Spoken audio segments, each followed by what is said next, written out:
স্বপ্নটা আসলে হাতের কাছে চলে এসেছে, এটা অনেক বড় একটা ব্যাপার। আমি ইমোশনাল হয়ে যেতাম, আমি কাঁদতাম বসে বসে। যে সত্যি যদি ডিউতে চান্স না পাই, ঢাবিতে না পাই, কি বলবো আম্মু আব্বুকে? যদি তুমি সত্যি স্বপ্ন দেখে থাকো, স্বপ্নটা যদি ছুতে চাও, ঘুম কেন আসবে?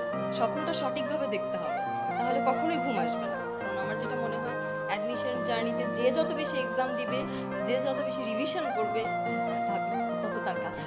এত কিছু হচ্ছে, আমি চান্স না পেলে আমি যাবো কই? আমাকে চান্স পেতে হবে। তার মধ্যে আমি ৩ টা জিনিস সবসময় ভাবতাম যে এরকম হলো যে আমার সব ফ্রেন্ডরা চান্স পেয়ে গেল, আমি পেলাম না। বিষয়টা আমি কিভাবে মেনে নিব? একটা ব্যাপার থাকে। তারপরে দ্বিতীয় আরেকটা থাকে যে হ্যাঁ, আমি ফেল করে গেলাম। মানে দেখলাম যে রেজাল্টের দিন দেখলাম আমি ফেল করছি। এটাও তো মেনে নেওয়া আসলে সম্ভব না। তারপরে এমন হলো যে আমি আসলে চান্স পেয়েছি, কিন্তু সাবজেক্টটা আসলে আমি আমার মন মতো পাইনি। তখন এই ৩ টা বিষয় সবসময় আমাকে ভাবাতো যে তাহলে একটু এমনভাবেই পড়াশোনা করি যেটা অ্যাকচুয়ালি স্বপ্নটা আমাকে হাতের মধ্যে এনে দিয়ে যাবে। এরকম একটা ব্যাপার। এই ভেবে অনেক পড়তাম, অনেকটাই পড়ার চেষ্টা করতাম। চান্স পাওয়ার পরে তো অবশ্যই আমি আমার ওই গ্রামের কথা যদি বলি, ওই অঞ্চলে একমাত্র এখন ভাবিয়ান। তো এটা হচ্ছে যেই শুনে যে মেয়ে কোথায় আছে, ঢাকা ইউনিভার্সিটিতে আছে, খুব ভালো লাগে। বিশেষ করে যখন এই কোটা আন্দোলনে আমরা তো আসলে ফার্স্ট ইয়ার, আমরা তো হলে যাইনি। হলে যেদিন গন্ডগোল হলো, সবাই ফোন দিয়ে দেওয়া শুরু করছে, মেয়ে কোথায় আছে, মেয়ে কি বাসায়?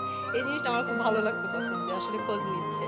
আর এখন দেখা যায় স্কুলের জুনিয়র, এলাকার যত জুনিয়র আছে, পরিচিতদের আঙ্কেল আন্টিদের ছেলেমেয়েরা সবাই এখন আসে যে ওকে একটু গাইডলাইন দিও, কোনটা করলে ভালো হবে, তুমি কোথায় কোথায় ছিলে, এই বিষয়গুলো জানতে চাই। এটা খুবই খুবই ভালো লাগে। আর বিশেষ করে যখন আমার মাকে ফার্স্টে এসে বলে যে আমি একটু মেয়ের সাথে কথা বলবো বা কি, তখন আম্মুর চেহারাটা সত্যি মানে দেখার মতো না, ওটা খুবই ভালো লাগে, শান্তি কাজ করে তখন।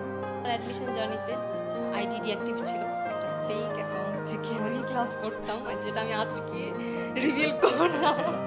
এতদিন সবাই জানতো আম্মুর আইডি, বা আমার একটা ফেক অ্যাকাউন্ট ছিল। তো সেখান থেকে আমি মূলত এডুকেশনের ক্লাসগুলো করতাম। তখন ফ্রেন্ডদের সাথে সেরকম কানেকশন ছিল না। আমার ফ্রেন্ডরাও খুব পড়াশোনা করতো।